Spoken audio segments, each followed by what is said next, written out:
सहनौ भुनक्तु सह वीर्यं करवावहै तेजस्विनावधीतमस्तु मा विद्विषावहै। ओम शांति शांति शांति। छांदोग्य उपनिषद की 31वीं कक्षा। छांदोग्य उपनिषद के पंचम प्रपाठक को हम देख रहे थे, जिसमें 11 खंड तक पीछे हमने पूरा किया और देवयान पितृयान ये मार्ग उनके बारे में पीछे वर्णन हुआ। अब 11वें खंड से आगे देखते हैं। इसमें एक अलग ढंग से एक नई कथा शुरू की है। विषय वही आध्यात्मिक है, आत्मा परमात्मा इत्यादि विषयों को लेकर के ही चर्चा चल रही है, लेकिन एक नई कथा के रूप में है। नए ढंग से नए तरीके से बात को बताया जा रहा है। और जैसे आज हम कुछ चर्चाएं करते रहते हैं, कुछ लोग बैठ करके आध्यात्मिक विषयों की, और लगता है कि इसमें भी थोड़ा जाना है और जानना चाहिए, किससे जाने, ऐसी कुछ चर्चा इन्होंने पीछे वहां पर दी है। तो 11वें खंड का पहला प्रवाक प्राचीन शाला औपमन्यवा। ये 5 ब्राह्मणों के, विद्वानों के, साधकों के नाम यहां पर दिए गए हैं। उनके गोत्र या कुल के नाम, पिता के नाम के, किसके पुत्र थे, और उनके अपने नाम, इस ढंग से दिया गया। प्राचीन शाला औपमन्यवा, तो नाम तो उनका प्राचीन शाल था और औपमन्यवा उपमन्यु के पुत्र थे। जैसे आजकल भी नाम बोला जाता है कहीं सरकारी उसमें, तो व्यक्ति का नाम बोला जाता है और साथ में पिताजी का नाम बोला जाता है। या गांव के नाम से भी आजकल बहुत जगह पे, हरियाणा पंजाब की तरफ गांव का नाम भी साथ में जोड़ देते हैं। उससे उनकी पहचान होती है अलग से। एक ही नाम वाले कई हो सकते हैं, तो विशेषण लगा देते हैं तो निश्चित होता है कि ये वो वाला व्यक्ति है। इस दृष्टि से यहां पीछे भी हमने देखा अधिकांश जगह ऐसा ही बोल रहे हैं। तो प्राचीन शाला औपमन्यवा, उपमन्यु के पुत्र थे ये प्राचीन शाल नाम के व्यक्ति। एक दूसरे सत्ययज्ञ है पौलुषी ही। तो सत्ययज्ञ तो इनका नाम था और पुलुष के पुत्र थे ये। तीसरे इंद्रद्युम्नो भाल्लवेय, इंद्रद्युम्न इनका नाम था और भाल्लवेय, भल्लव इनका वंश होगा, तो भाल्लवेय उस वंश वाला इंद्रद्युम्न। जनः शार्कराक्ष, जन ये इस व्यक्ति का नाम था, तीसरे का, चौथे का। और शार्कराक्ष, शर्कराक्ष का पुत्र था वो, शार्कराक्ष। पांचवें बुडिला आश्वतराश्वी, बुडिल इनका नाम था और अश्वतराश्व ये नाम है इनके पिता का, उससे आश्वतराश्वी इनके पुत्र थे ये।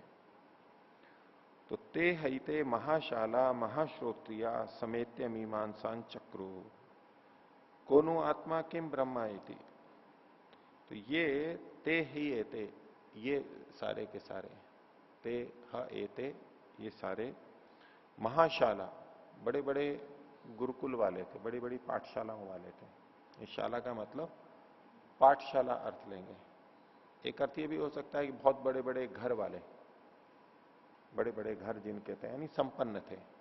लेकिन चूंकि ये ब्राह्मण थे, महाश्रोत्रिया, बहुत बड़े बड़े विद्वान थे, वेद के विद्वान थे, शास्त्रों के विद्वान थे, तो महाशाला शब्द यहां पर पाठशाला, बड़ी बड़ी पाठशालाओं वाले। चूंकि ये महाश्रोत्रिय थे तो इनकी पाठशालाएं भी अपेक्षाकृत औरों की अपेक्षा बड़ी बड़ी होंगी, उस अर्थ में यहां पर लिया है।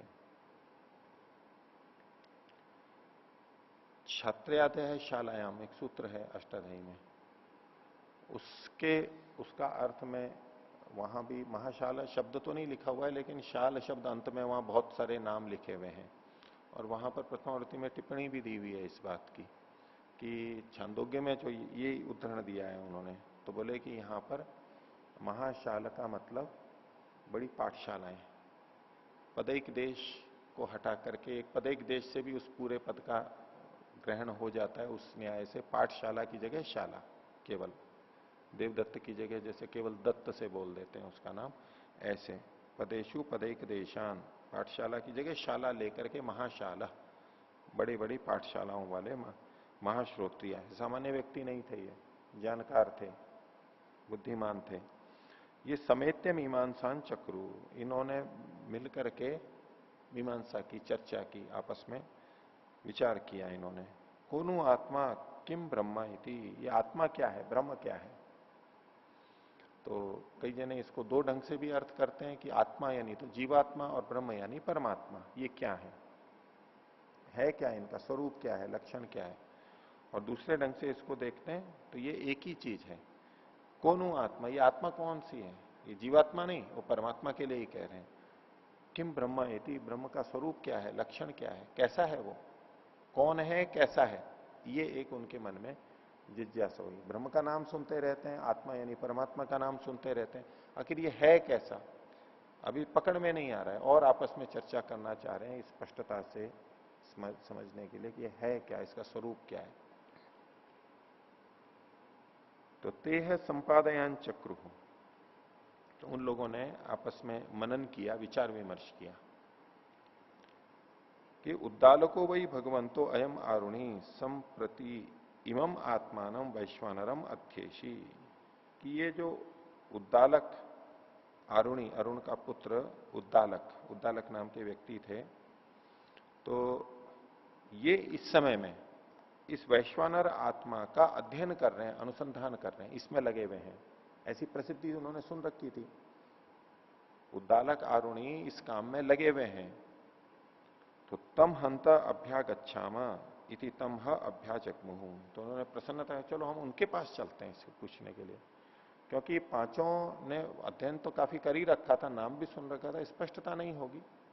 तो आपस में बातचीत करते हुए जब उनको लगा कि हम तो नहीं कर सकते आपस में, तो चलो उनके पास चलते हैं, वो ज्यादा जानते हैं, संभावना है वहां हमारे को पता लग जाए। तो वहां पहुंच गए।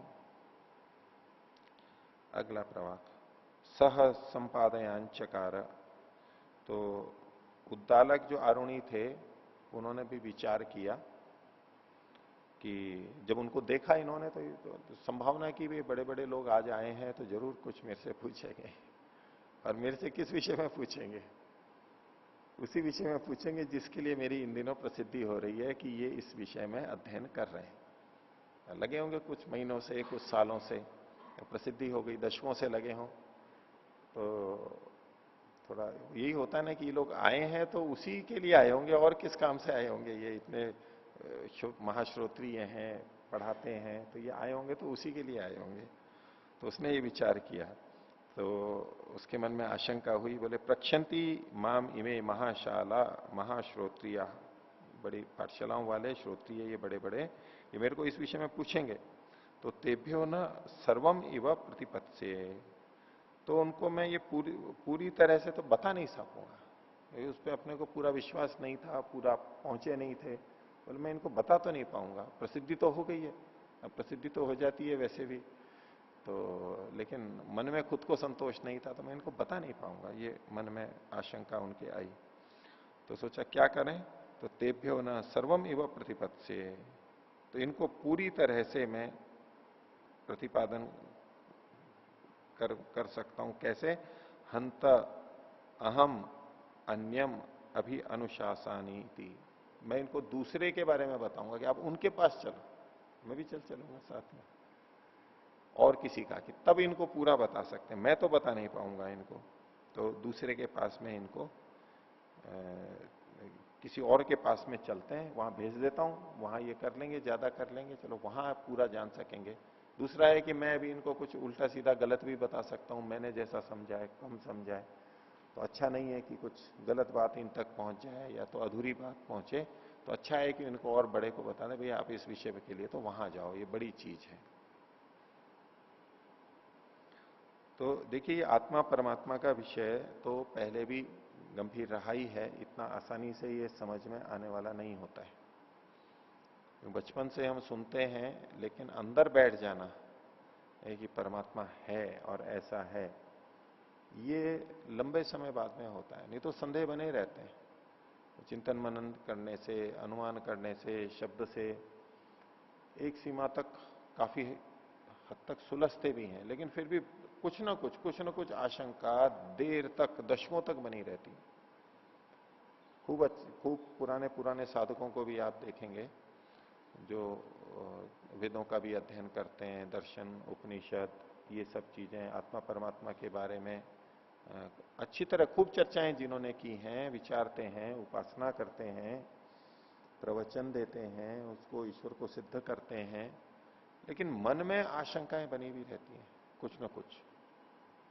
एक होता है कि अंदर से संतुष्ट हो जाना पूरा अपनी तरफ से कि नहीं पक्का है मेरे को। एक होता है कि पढ़ा सुना है वो बोल तो रहे हैं लोगों के सामने, लेकिन अपने भी प्रश्न बचे हुए हैं कभी भाई ये बात तो अभी नहीं बैठ रही दिमाग में, जम नहीं रही है, अभी समझ में नहीं आई है। ऐसा बहुत लंबे समय तक रह सकता है।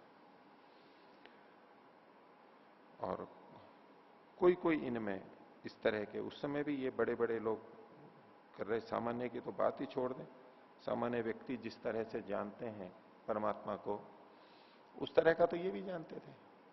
जब ये महाशाल है, महाश्रोत्रिय हैं, तो हम ये अपेक्षा तो रख ही सकते हैं कि ये जिस तरह का शास्त्रीय ज्ञान कोई भी विद्यार्थी या थोड़ा पढ़ने पे आ जाता है स्नातकों में, वैसा तो इनको भी होगा। लेकिन ये और अच्छी तरह से करने के लिए इस चर्चा के लिए आगे निकले। तो औद्दालक कारुणी ने इनको कहा, तान होवाच अश्वपतैर्वई भगवंतो यम कैकेय संप्रति इमम आत्मान वैश्वानरम अध्येशी।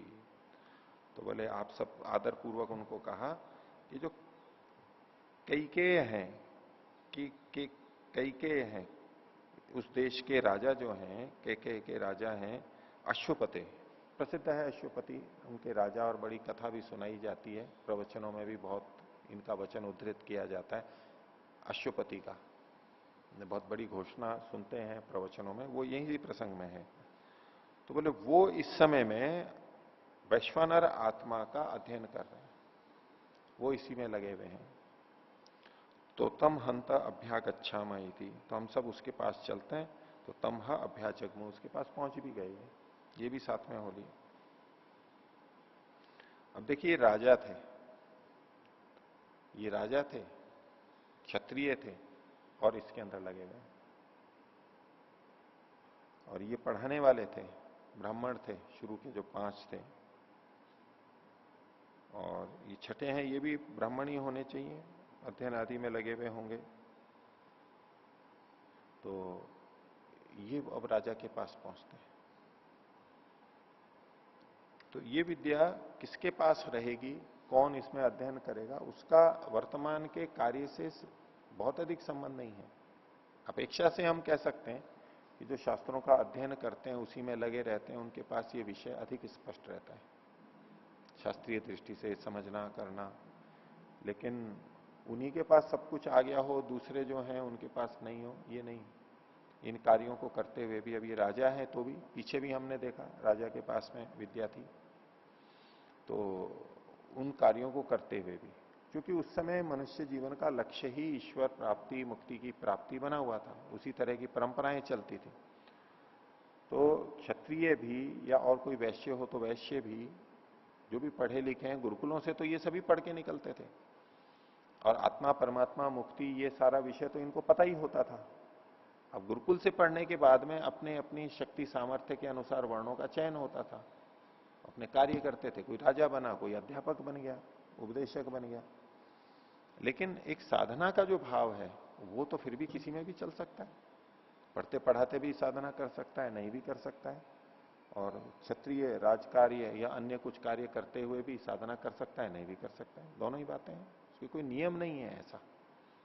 लेकिन हाँ ठीक है, पढ़ने पढ़ाने वालों में, इसी क्षेत्र में रहने वालों में अनुकूलता अधिक होती है, लेकिन नियम नहीं कर सकते कि इन्हीं को में ही ये अध्यात्म विद्या रहेगी, ये संकेत हमें इन सब चीजों से मिलते ही है। तो उसके पास पहुंच गए, अश्वपति के पास में। तो तेभ्यो प्राप्तेभ्य पृथक अर्हाणी कारयान चकार। तो जब ये उसको प्राप्त हुए तो उसने भी इनको, क्योंकि बड़े बड़े लोग आए थे, तो इनको इनके पृथक पृथक इनका सम्मान किया, एक एक का अलग अलग से सम्मान किया। एक सामूहिक सम्मान होता है, सबको एक साथ नमस्ते करते हैं, सर्वेभ्यो नमः, सबको नमस्ते, ये सामूहिक हो गया। और नहीं, एक एक को, वो एक एक को करते हैं, ये विशेष सम्मान की बात है। और भी अलग ढंग से जैसे भी सम्मान किया होगा, उनका पाद प्रक्षालन है, कुछ आहार आदि देना है, बैठाना है, और अभिवादन के अतिरिक्त भी जो कुछ उस समय होता होगा, तो सबके लिए एक एक को किया। नहीं, राजा भी इनको पूरा मान सम्मान दे रहा था, क्योंकि वो अपने क्षेत्र के विशेष व्यक्ति थे।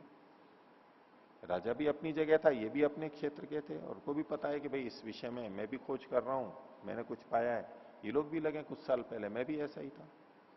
तो आदर पूर्वक उनको उन्होंने किया।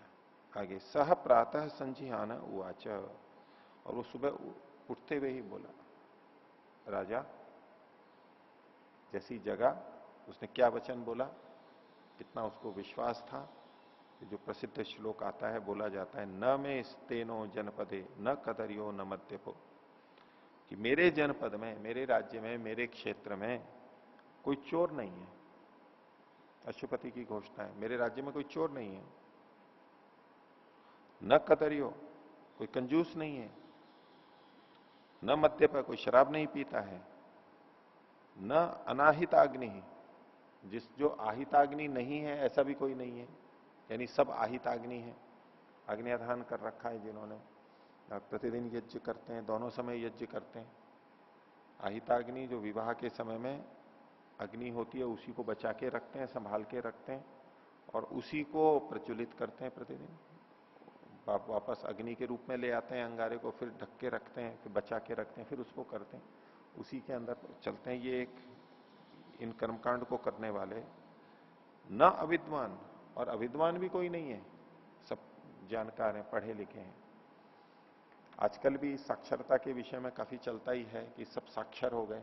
अब सब विद्वान हो गए ऐसा नहीं कहते, साक्षर हो गए कि भाई 5वीं 8वीं 10वीं तक पढ़े हैं। वो भी एक अभियान चलाना पड़ता है, तब जाकर के होता है। ये तो सामान्य बात नहीं है कि सब शिक्षित हो जाएं, और ये तो विद्वान की बात कर रहे हैं, ये सब पढ़े लिखे हैं खूब अच्छे मेरे राज्य में।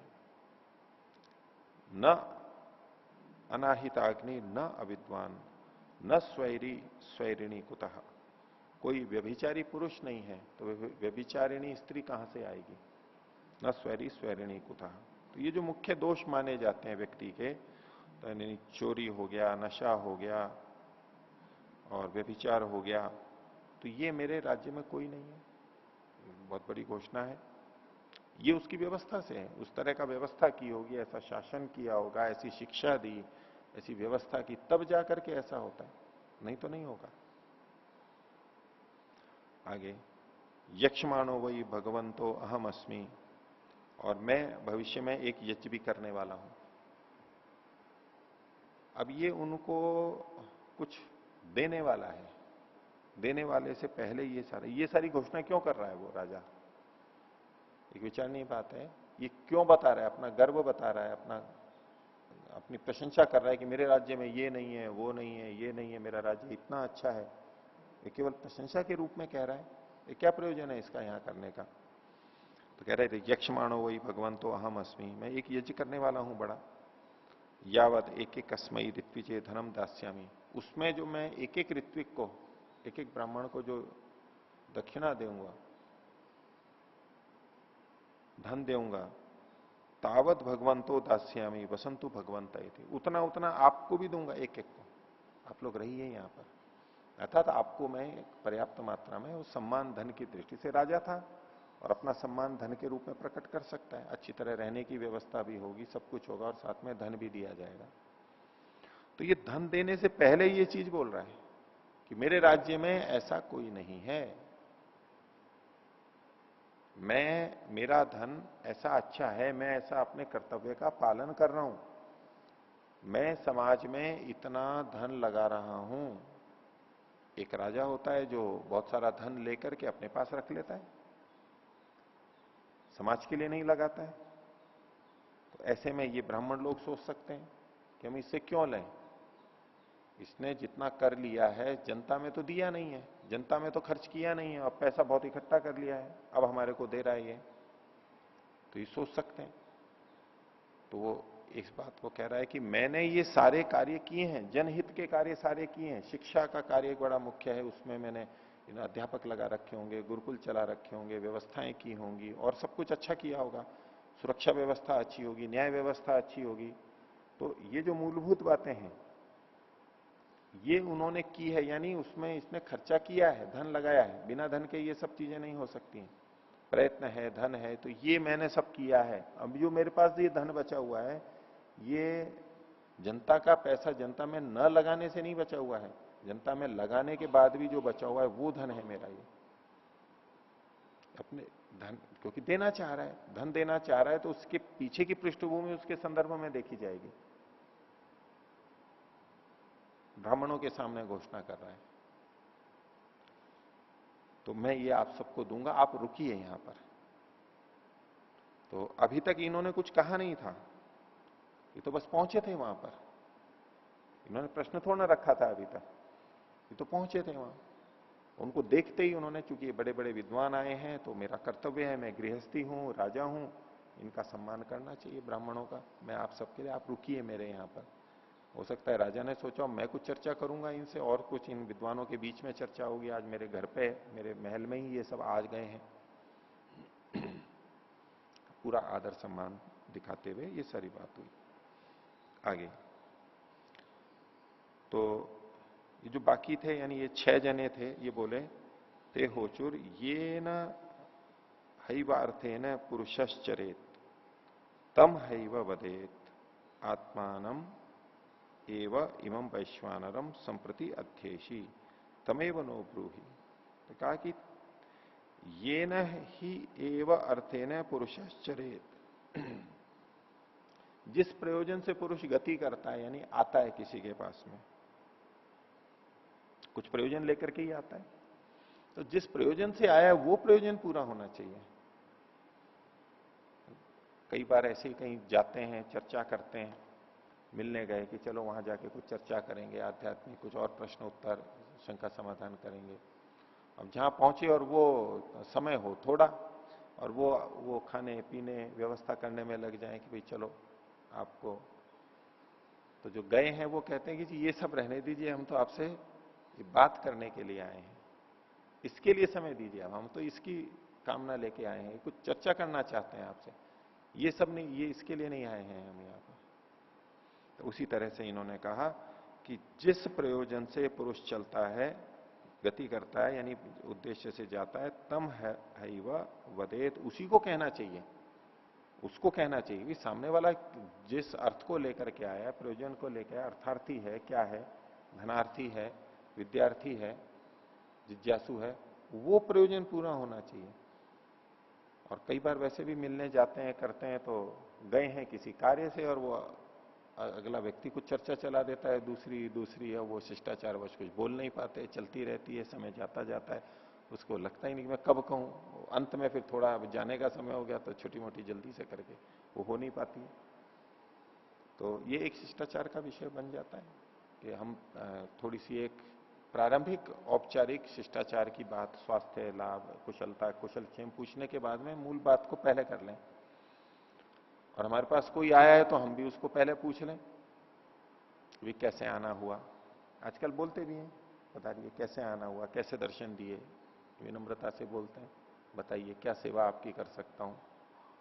फिर बाकी बातें तो और चल जाती हैं, ठीक है, प्रसंग हो, समय हो तो, लेकिन मुख्य जिस उद्देश्य से व्यक्ति चल करके आया है वो तो पूरा होना चाहिए, उसका प्रयास तो पहले होना चाहिए।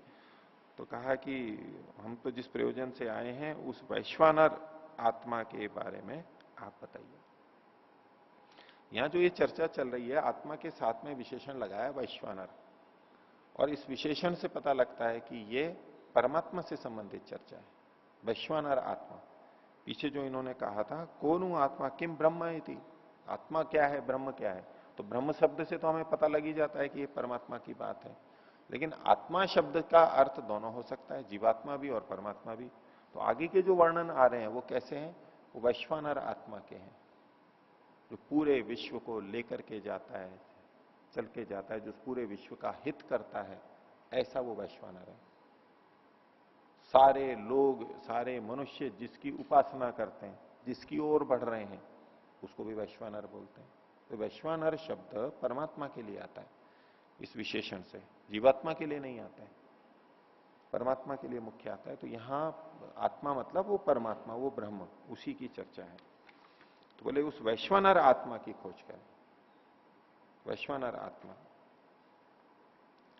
तो तमेव नो ब्रूहि, आप तो हमारे को वही बताइए, बाकी सब चीजें तो गौण है, कोई बात नहीं।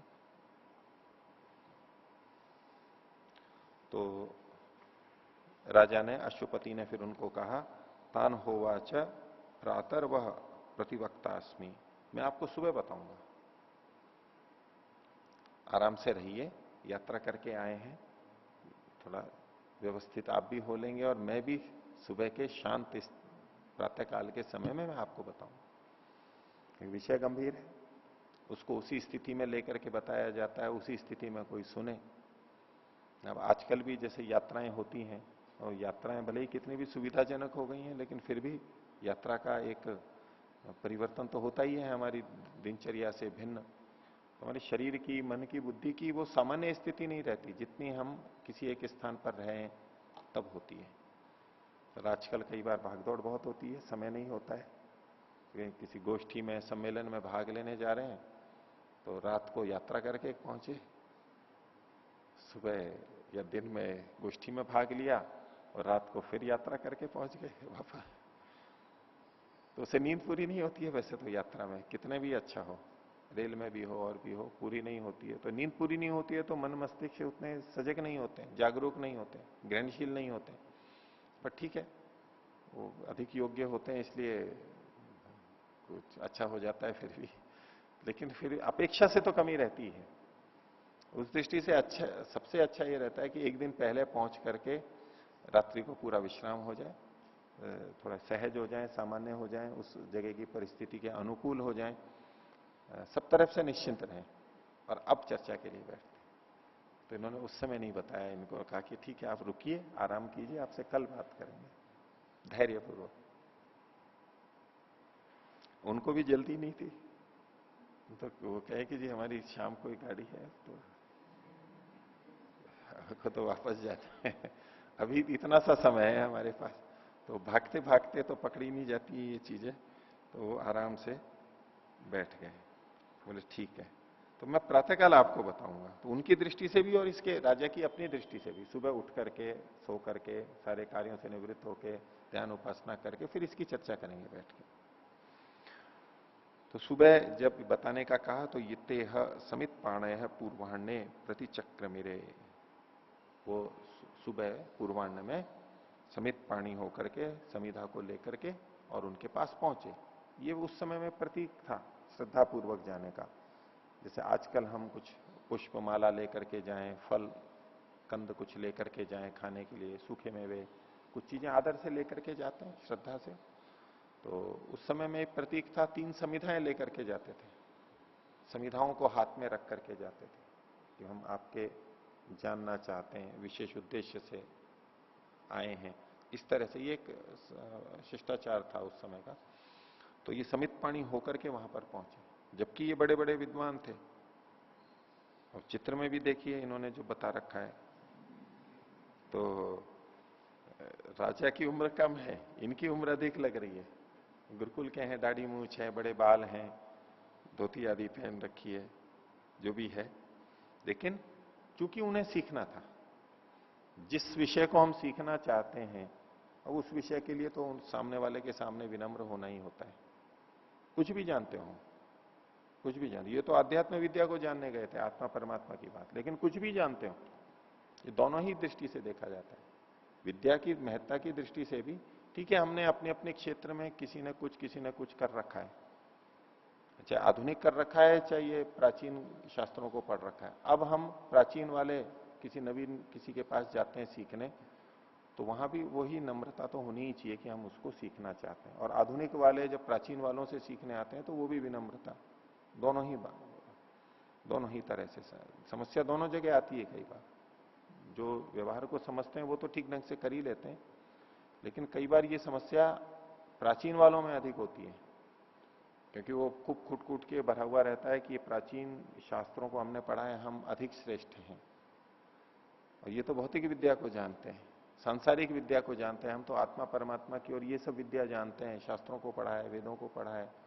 एक अलग तरह का सम्मान गर्व अपने प्रति इकट्ठा हो जाता है। और ऐसे में जब वो किसी लौकिक विद्या को पढ़ने सीखने के लिए किसी के पास जाते हैं तो वो विनम्र नहीं रह पाते। वो क्या देखते हैं कि ये व्यक्ति तो आध्यात्मिक विद्या जानता ही नहीं है, हमने तो अध्यात्म विद्या सीख ली है और हम इनसे लौकिक विद्या सीखने के लिए आए हैं, तो विनम्र नहीं हो पाते, अपने आप को बहुत ऊंचा मानते हैं, एक व्यवहारिक दोष बनता है। प्राचीन विद्याओं में भी मान लीजिए किसी ने योगाभ्यास सीख लिया, साधना के बारे में कुछ जान लिया, योग दर्शन पढ़ लिया, साधना भी करता है, अब वो किसी के पास में प्राचीन ही सही संस्कृत पढ़ने के लिए गया, व्याकरण पढ़ने के लिए गया, उसने व्याकरण पढ़ नहीं रखा है। एक दूसरा व्यक्ति है जिसने व्याकरण पढ़ रखा है, संस्कृत को जानता है, लेकिन अध्यात्म विद्या से वो परिचित नहीं है, थोड़ा बहुत जानता है, अधिक उस अभ्यास नहीं है और अधिक चर्चा ही नहीं की। तो अब ये जो अध्यात्म वाले वहां जाते हैं वो विनम्र नहीं होते हैं, व्यापक रोग है, जबकि वो वहां भी विनम्रता होनी चाहिए। जो चीज हम सीखने जा रहे हैं उस विषय के संबंध में तो हमारा व्यवहार चल रहा है, ठीक है। भिन्न क्षेत्र में कहीं जहां आध्यात्मिक व्यक्ति आध्यात्मिक बात बताएंगे और दूसरे व्यक्ति उनसे सीखेंगे, वहां वो उलट जाएगा, वहां दूसरे लोग विनम्र रहेंगे उनके सामने। लेकिन इस बिंदु में, जिस भी बिंदु में, हम मान लो हम ये शास्त्र पढ़े हुए और हम किसी से कंप्यूटर सीखने जाएं, वो तो देखें भाई चलो साधु संत हैं, बड़े हैं, ऐसे हैं, वो अपना कर, लेकिन फिर भी हमारी विनम्रता तो उनके प्रति होनी ही चाहिए। कोई भी विद्या हो, लौकिक विद्या हो, हमें आवश्यकता है, हम उनके पास जा रहे हैं सीखने के लिए, तो वो विनम्रता शिष्टाचार तो होना ही चाहिए, नहीं तो उसमें कमी आ ही जाती है। वो खुद भी ग्रहणशील नहीं हो पाता है, जो विनम्र नहीं होता है वो ग्रहणशील नहीं हो पाता है, कम ग्रहणशील हो पाएगा, जितनी विनम्रता है उतना ही। हाँ, वैसे ये भी बड़ी विनम्रता मानते हैं वो लोग कि हम कम इनसे सीखने जा रहे हैं, यही बहुत बड़ी बात है हमारी। हम इतने विनम्र तो हो गए कि इनके पास सीखने जा रहे हैं, नहीं तो हम इनके पास सीखने जाए।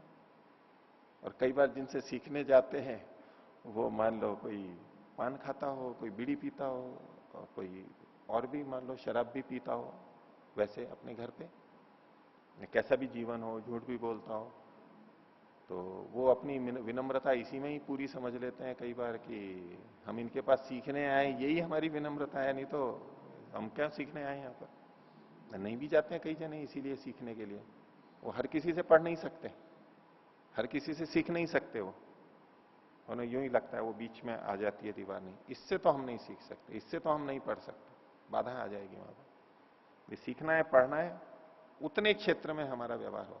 हाँ, सामान्य रूप से वो ठीक है, बहुत दुष्ट है, विपरीत है, अपराधी है, वो ठीक है, उनसे हमें दूर रहना है। लेकिन एक वैसे सामान्य रूप से उतना अच्छा नहीं है, उतना धार्मिक नहीं है, उतना आध्यात्मिक नहीं है, ये तो करना ही होता है, नहीं तो हमें मिलेगा कहां पर कोई ऐसा व्यक्ति।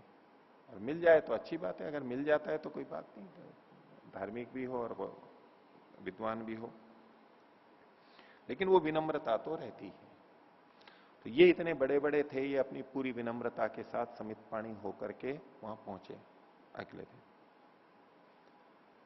लेकिन राजा जो था अश्वपति, उसको भी एक गरिमा रखनी होती। ये तो विनम्र हो गए, और ऐसा होता भी है, उल्टा भी होता है कि पढ़ने वाले बहुत योग्य हैं, लेकिन बहुत अच्छी स्थिति है, लेकिन कुछ सीखने गए हैं तो पूरी विनम्रता से गए हैं। अब इनकी विनम्रता को देख करके जो पढ़ाने वाले हैं उस विषय के, बाकी सब कुछ नहीं है उनका, बहुत कम है, न धार्मिक दृष्टि से, न आध्यात्मिक दृष्टि से, न धन की दृष्टि से, न पद प्रतिष्ठा की दृष्टि से, और न अन्य विद्या ज्ञान विज्ञान व्यापकता की दृष्टि से, कुल देखें तो उनको एक थोड़ा सा विषय कुछ पता है। वो देखते हैं ये लोग मेरे पास में आए, ये लोग विनम्र हैं, वो अपने आप को बहुत बड़ा मानने लग जाता है। वो कुल मिलाकर के उनसे अपने आप को बड़ा समझने लग जाता है।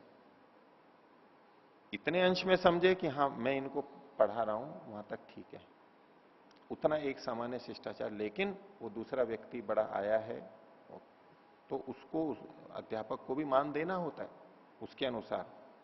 अन्य विद्यार्थियों की तरह, जो अन्य छोटे मोटे विद्यार्थी आते हैं उनकी तरह से व्यवहार नहीं कर सकते उनके साथ, नहीं करना चाहिए। मतलब प्रधानमंत्री, राष्ट्रपति, बड़े बड़े, और वो कोई किसी के पास सीखने जा रहे हैं तो जो पढ़ाने वाला है उसको भी उस तरह का मान आदर रखना ही होता है, रखना पड़ता है। वो अपनी तरह से पूरा झुक रहे हैं, वो कहेंगे कि नहीं मैं नीचे बैठ जाता हूं या ऐसा कर लेता हूं, और फिर भी अध्यापक को ध्यान रखना पड़ता है, नहीं इनको तो अपनी जगह पे बैठा, नहीं इनको भी इनका, क्योंकि अपना क्षेत्र है, कार्य है, समाज का बहुत बड़ा कार्य कर रहे हैं, बहुत बड़ी योग्यता है, त्याग तपस्या है इनकी, तो वो करना होता है। तो देखो अशुपति क्या कहते हैं, तान्हा अनुपनीय एव एतत् उवाच, उसने इनका उपनयन नहीं किया, अनुपनीय, फिर भी लेकिन बोलने लगे। अब ये उपनयन एक प्रतीकात्मक चीज है कि आचार्य विद्यार्थियों का उपनयन करता है, उपनयन करता है, अपने समीप लाता है, जनेऊ देता है, ये जो कोई देता है, अपना शिष्य उनको बनाता है। तो स्वाभाविक है, शिष्य छोटे होते हैं, उस तरह का व्यवहार चलता ही है। लेकिन इनको उपनयन नहीं किया इसने। अब इसके कई ढंग से हम सोच सकते हैं। अब ये जो इतने बड़े बड़े श्रोत्रिय थे, इनका उपनयन संस्कार तो हो ही चुका होगा पहले, ऐसा थोड़ा ना कह सकते हैं कि इनका हुआ ही नहीं। ये भी तो बचपन में पढ़े गुरुकुल में, ये तो बड़े बड़े हैं, ये तो पढ़ाते हैं, न जाने कितनों का उपनयन संस्कार इन्होंने किया होगा, इनके यहाँ कितने बच्चे पढ़ते होंगे। ये भी बचपन में उपनयन तो हो ही चुका था इनका। लेकिन एक संकेत क्या मिल रहा है कि जब जहां जिस आचार्य के पास जाते होंगे, विद्वान के पास जाते होंगे सीखने के लिए, वहां अलग ढंग से जैसे समित पाणी होके गए, तो वो भी उपनयन करता होगा उनका कि हाँ मैं आपको स्वीकार करता हूं। एक वचनबद्धता बनती है कि हाँ मैं आपको स्वीकार करता हूं, आपका इस विषय में मैं जो भी हो सकता है वो मैं करूंगा, सिखाऊंगा आपको। एक तरह से का उपनयन होता है। तो एक हम कहें कि भाई एक जगह गए वहां उपनयन हो चुका है, अब दूसरी जगह जाएंगे तो वहां उपनयन नहीं होगा, बस एक बार हो चुका हमारा, जैसा अभी हमारा प्रचलित है, एक बार हो गया तो अब बार बार अलग अलग गुरुकुलों में नहीं करते। लेकिन इससे एक ही संकेत मिल रहा है कि हर जगह, और खासतौर से नए सिरे से अगर कहीं जाते हैं, नई विद्या को सीखने जाते हैं, तो वहां एक नया उपनयन होता है, ऐसा उस समय होता होगा। दूसरा इसका तात्पर्य क्या है कि जब आचार्य या गुरु उपनयन करता है, वो शिष्य के रूप में उसको स्वीकार करता है, अपने को गुरु या आचार्य के रूप में मानता है, उसी रूप में प्रस्तुत होता है वहां पर, तो शिष्य गुरु का संबंध बनता है। लेकिन यहां ये अश्वपति राजा इनको अध्यात्म विद्या सिखाते हुए भी, बताते हुए भी ये नहीं कहना चाहता कि मैं आपको शिष्य बना रहा हूं। उपनयन का मतलब शिष्य बनाना, इस प्रतीक के रूप में अब लीजिए इसको, अलग तरह से बोल रहा हूं। उनको पता है कि ये बड़े बड़े विद्वान हैं, श्रोत्रिय हैं, महाश्रोत्रिय हैं, ये सामान्य व्यक्ति नहीं है। मैं इनको बता भी रहा हूं तो मैं इनको शिष्य नहीं बना रहा हूं, उपनयन नहीं कर रहा हूं, आदरपूर्वक आए हैं। अथवा विद्या या विद्या वाली बात है कि समान रूप से कि मैं दे रहा हूं, मैं भी इनसे कुछ सीख सकता हूं। विद्या के बदले विद्या कुछ है, मेरे को भी बहुत कुछ इनसे सीखने के लायक है, इस विषय में मैं इनको बता रहा हूं। मैंने इस विषय में विशेष अध्ययन किया, अनुसंधान किया, मैं इस विषय में, लेकिन बहुत सारे विषयों में इन्होंने किया है, मैंने नहीं किया है। तो उसमें बराबरी से बात की जाती है, वहां छोटा बड़ा नहीं होता है उसमें। अब देखो ये इन्होंने अध्यापक के रूप में ये ध्यान रखा कि ये जो आए हैं इनका उपनयन नहीं करो, अनुपनीय, ये संकेत कर रहे हैं लिख करके। तो ये अधिक ज्यादा संगत लग रहा है कि इनको शिष्य रूप में स्वीकार नहीं किया, बता तो रहे हैं, शिष्य रूप नहीं, उनको पूरा अपना मान सम्मान देते हुए और फिर कुछ बताना चाह रहे हैं। ये एक परस्पर का शिष्टाचार, दोनों ने एक दूसरे के प्रति पूरा आदर सम्मान रखते हुए ये चर्चा की, एक शिष्टाचार हमें पता लगता है। तो तान्हा अनुपनीय एतत् उवाच, ये आगे बोले।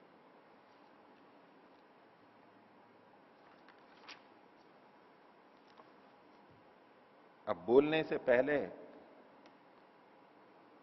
पूछने भी लगते हैं पहले, वो भी एक शैली होती है। एक तो है कि सामने वाले ने पूछा और हमने उत्तर देना शुरू कर दिया। अब ये तो तसल्ली से कहा था भाई बैठो सुबह फिर बात करेंगे, तो पहले ये तो जानूं कि इन लोगों ने किया क्या है, अभी तक क्या किया है, कहां तक पहुंचे हैं। क्योंकि वो ये भी जानता था, ये भी तो आत्मा की उपासना तो करते हैं, ब्रह्म की उपासना तो ये करते हैं, ये और जानने के लिए आए, तो अभी तक इन्होंने क्या किया है, कहां तक पहुंचे। जैसे कि कोई एक खिलाड़ी या पहलवान किसी बड़े गुरु या पहलवान के पास में पहुंचे, बड़े खिलाड़ी के पास कि जी मैं आपसे ये पहलवानी सीखने आया हूं, मैं आपसे ये खेल सीखने के लिए आया हूं। तो वो जो बड़े हैं वो शुरुआत से थोड़ा सिखाने लग जाते हैं। तो सबसे पहला प्रश्न यही पूछेंगे कि अच्छा बताओ आपने अभी तक क्या क्या किया है। उनको देखते हैं कि अच्छा आप करो इसको, कितना आपकी गति है, फिर उसके आगे बताते हैं। ये एक व्यवहारिक बात है।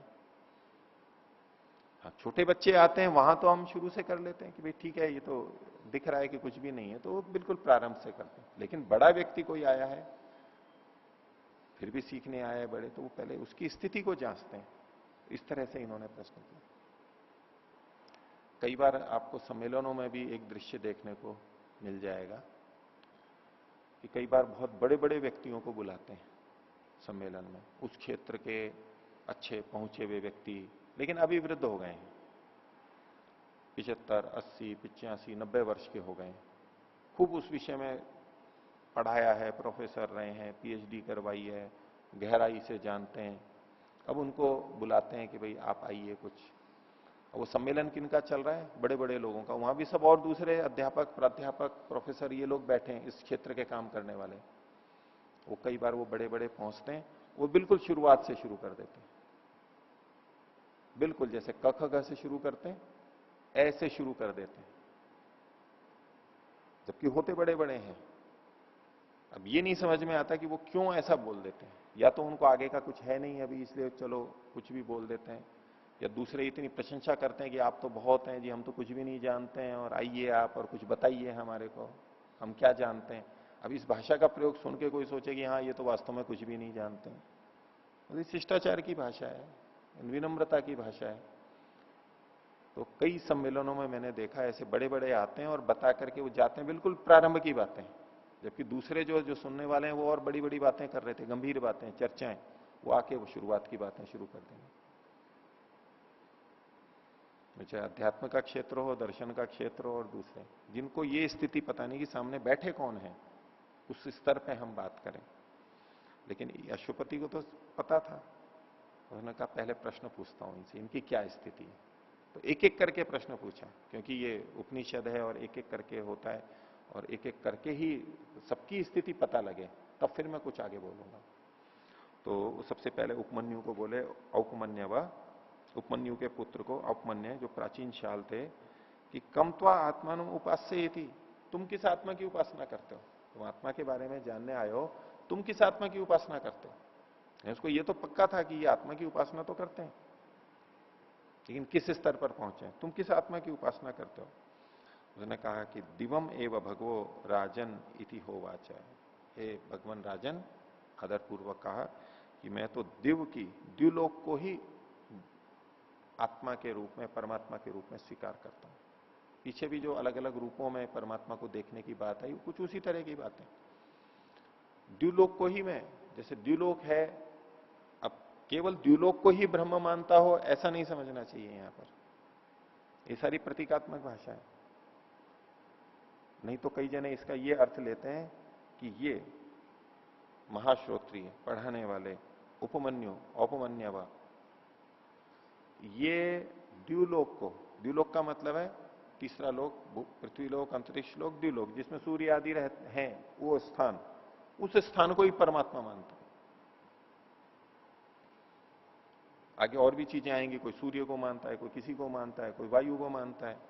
तो बोले इन्हीं को वो परमात्मा मानते थे, ऐसा कथन करते हुए बहुत लोग आपको मिल जाएंगे। ये ऐसी भाषा नहीं है यहां पर जैसा हम पीछे देखते हुए आ रहे हैं।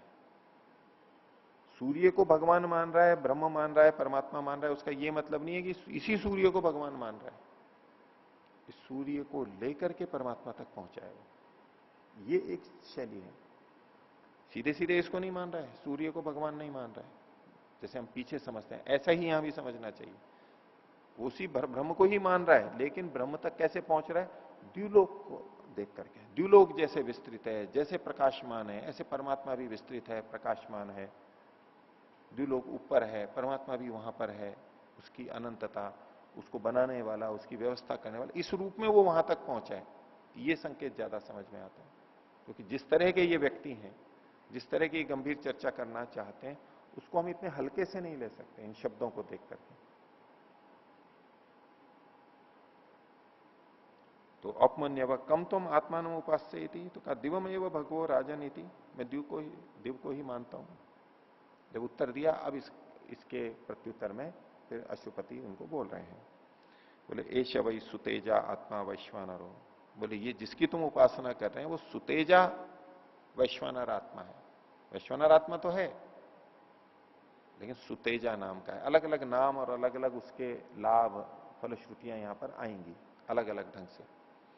अब अशुपति भी जानता था। अगर हम इसका ये अर्थ लें कि ये इस द्युलोक को ही ब्रह्म मानता था, और अशुपति ने भी पुष्टि कर दी, फिर ये सुतेजा नाम का वैश्वानर आत्मा है, यानी वो भी अशुपति भी इस द्युलोक को परमात्मा का अंश या किसी भी ढंग से मानता था। ऐसे ही दूसरा भी मानना पड़ेगा फिर उसी प्रसंग में। लेकिन ये दोनों ही बातें गलत होंगी। अशुपति तो जानता ही था, दूसरा नहीं भी जाने तो अशुपति भी कैसे हाँ कर देगा, हाँ तुम जिसकी उपासना कर रहे हो वो ये सुतेज नाम का वैश्वानर आत्मा है, ऐसा कैसे कह देगा वो भी वही देख रहा है। इसके पीछे छुपा हुआ जो परमात्मा है, इसको आधार बना के जिस परमात्मा तक ये पहुंच रहा है, उस ढंग से इसने कहा। तो बोले तुम जिसकी उपासना कर रहे हो ये सुतेजा आत्मा वैश्वानर है, यम तम आत्मानम उपास्य, और इसी कारण से तस्मात् तव सुतम प्रसुतम आसुतम कुले दृश्यते। तो इसने और भी बातें पूछी होंगी, परिचय हुआ होगा औपमन्यवा से। तो बोले तुम्हारे कुल में जो ये सुत है, प्रसुत है, आसुत है, मतलब ये तरह तरह के सवन हो रहे हैं, यज्ञ हो रहे हैं। सवन जो होता है, ये तुम्हारे कुल में जो ये दिखाई दे रहा है इतना सारा, पहले से जानता होगा या पूछा होगा, जो यहां लिखा हुआ नहीं है। तुम्हारे कुल में जो ये सारा दिखाई दे रहा है, ये इसीलिए दिखाई दे रहा है क्योंकि तुम सुतेजा आत्मा की, परमात्मा की उपासना करते हो। उस सुतेजा नाम के आत्मा वैश्वानर की उपासना करो, है वैश्वानर ही, लेकिन उसके एक भाग की, एक भाग को लेकर के, परमात्मा के एक गुण को लेकर के ये कर रहा है, सारे गुणों को लेकर के नहीं कर रहा है। एक अपूर्णता रहती है। आज भी आप उपासकों को देख सकते हैं, परमात्मा के तो बहुत गुण हैं, अनंत गुण हैं, लेकिन अलग अलग उपासक साधक अलग अलग गुणों के प्रति प्रियता रखते हुए उपासना करते हैं। कोई इस रूप में करता है, कोई इस रूप में करता है सब परमात्मा के सच्चे गुण ही, मिथ्या के लिए नहीं कह रहा हूं, सच्चे जो हैं वो उसमें भी अलग अलग ढंग से उपासना करते हैं। किसी को परमात्मा सर्वव्यापक रूप में अधिक प्रिय होता है, वो सर्वव्यापकता में एकाग्रता देखता है। कोई उसको न्यायकारी अधिक समझता है, कोई उसको राजा समझता है, कोई उसको पिता के रूप में देखता है, कोई माता के रूप में देखता है, कोई सृष्टि के रचयिता के रूप में देखता है, तभी उसकी एकाग्रता बनती है। कोई जीवों की रक्षा करने वाला है इस रूप में कि मेरे लिए सब कुछ कर रहा है, मेरे को दे रहा है, दयालु है, इस रूप में परमात्मा को अधिक करता है। ये आज भी देखा जाता है। ये अलग तरीके से, ये कुछ अलग तरीके से है, लेकिन ये अवश्य है कि परमात्मा के स्वरूप को ठीक ठीक जानते हुए भी एक तरफ अधिक केंद्रित हो जाता है व्यक्ति, उसी तरफ लगा रहता है, तो उससे एक एक अंश में लाभ होता है। ये कहना चाह रहे हैं साहब कि तुम्हारे घर में ये अच्छा हुआ, ये क्योंकि तुम ये कर रहे हो, बाकी सब भी अलग अलग करेंगे, इसी शैली से आगे बताया। और उसको कहते हैं अत्सी अन्नम पश्यसी प्रियम, और बोले इसी कारण से तुम अन्न को खा रहे हो और प्रिय वस्तुओं को देख रहे हो। अन्न को खाना, सभी भोग सामग्रियां जो जो भी हमारे लिए अच्छी होती हैं, बोले तुम उसको भोग पा रहे हो अच्छी, और अच्छा अच्छा देख रहे हो, प्रियता दिख रही है तुम्हारे को, दुखी नहीं हो, अप्रिय नहीं दिख रहा है तुम्हारे को, अच्छी सारी चीजें हैं। इसी कारण से क्योंकि तुम ब्रह्म की उपासना करते हो इस रूप में, और तुम ही नहीं, और जो भी इस तरह से उपासना करेगा वो भी ऐसा ही हो जाएगा। कैसा?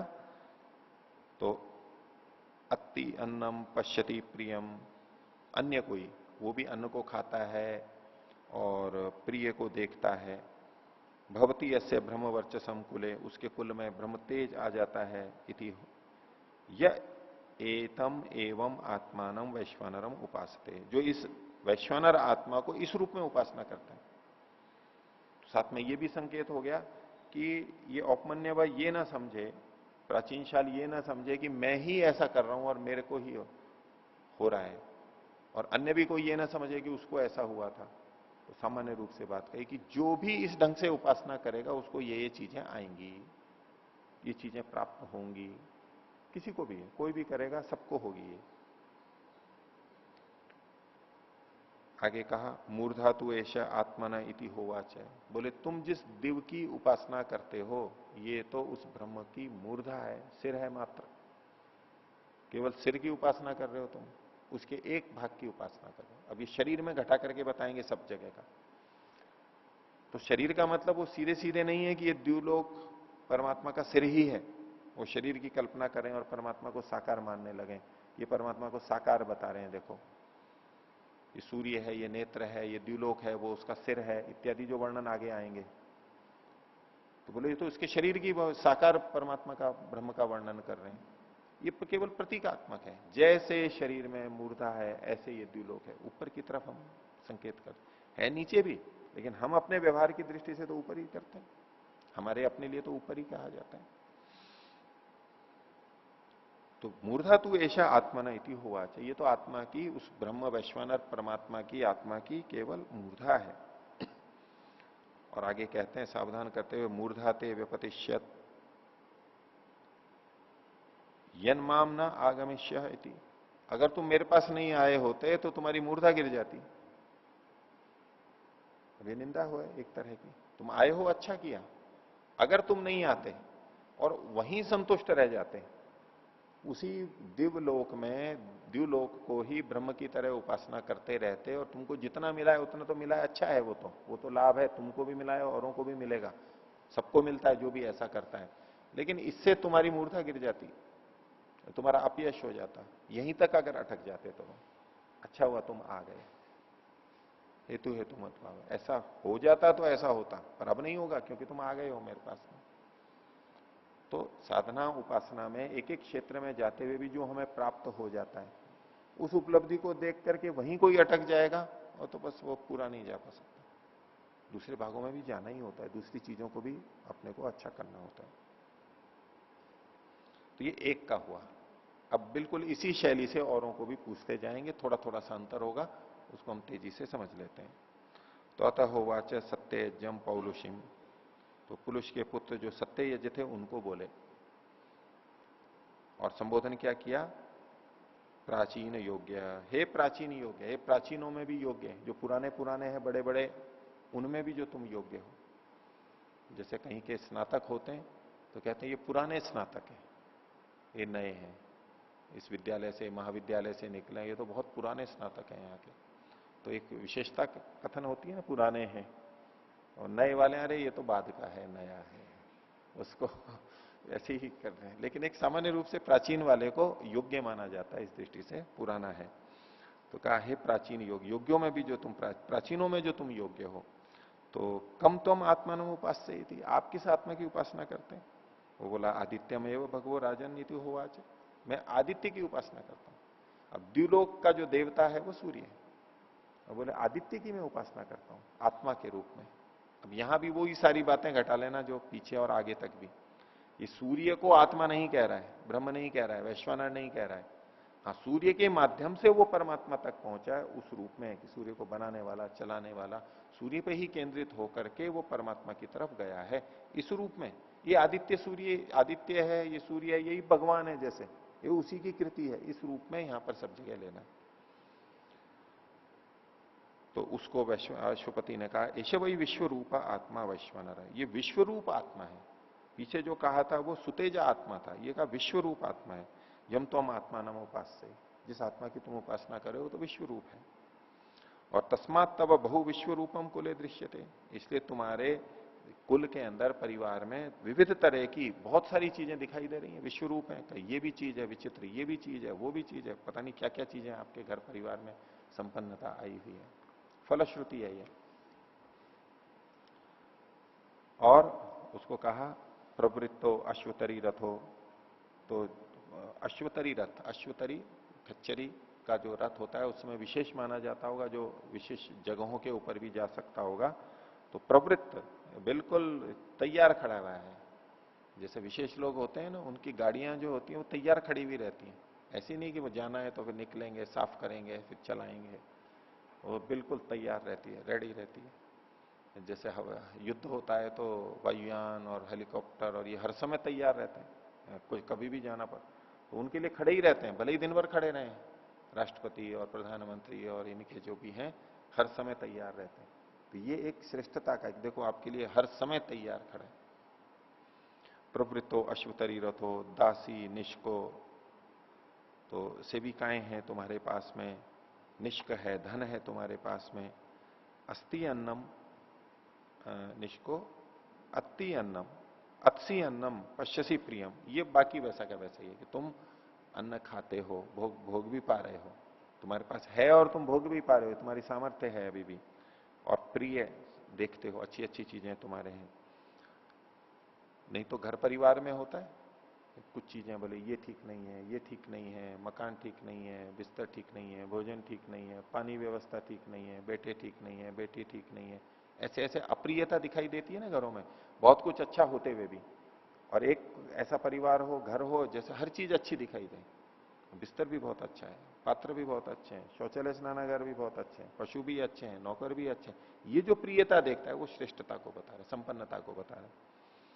तो बोले इसी तरह से अति अन्नम पश्यसी प्रियम, पश्यति प्रियम भवती यस्य ब्रह्म वर्चसम कुले या एतम एवं आत्मानम वैश्वानरम उपासते, बिल्कुल वही बात है। तुम उस किसी के भी ऐसा होता है। और यदि तुम मेरे पास नहीं आते, आगे कहा चक्षुस्तु एतद आत्माना इति होवाच, और तुम जिसकी उपासना कर रहे हो सूर्य की ब्रह्म के रूप में, वो ब्रह्म का केवल चक्षु है। ये एक भाग को बताया जा रहा है, जैसे पीछे मूर्धा को बताया या चक्षु को कहा। तो सूर्य ऐसे है जैसे कि आंख है परमात्मा की, वास्तव में आंख नहीं है, प्रतीक के रूप में।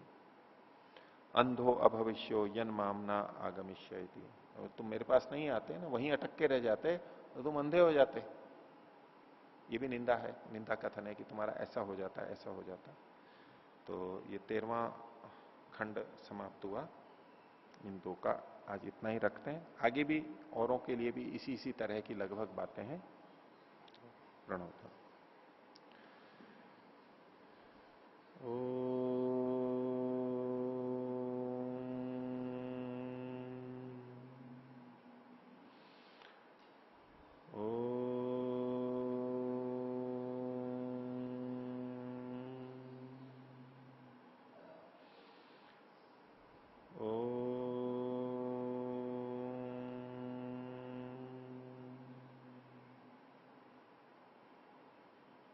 सभी को सादर अभिवादन। ओम